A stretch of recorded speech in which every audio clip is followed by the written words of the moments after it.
It's probably Scotland's most famous export, but whisky could also have a role in saving the planet.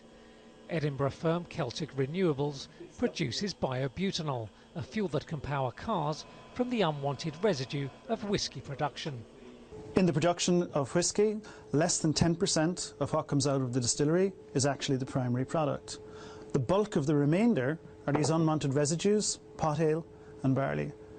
What we can do is combine these two together, create a brand new raw material, apply a different fermentation technology and convert the residual good material in here into high-value products, and in particular this, biobutanol, which is an advanced biofuel that's a direct replacement for petrol or diesel.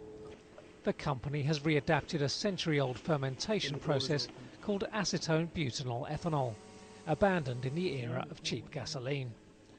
Professor Martin Tangney's team first made biobutanol in their lab at Edinburgh Napier University, but last year began producing industrial-sized quantities at this Belgian plant.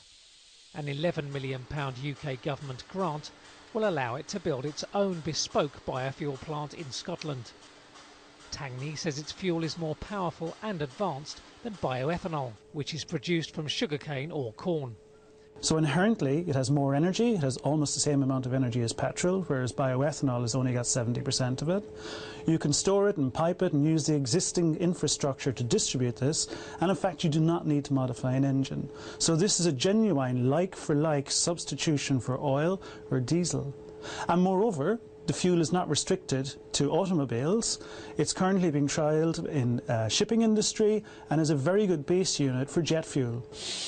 The new plant should be operational within 3 years, producing up to 1 million litres of biofuel a year. Tangney thinks biobutanol won't replace petrol, but will be blended with it, reducing oil consumption and cutting emissions. The technology could also be used to ferment the waste from other spirits, another potential reason to drink to its success.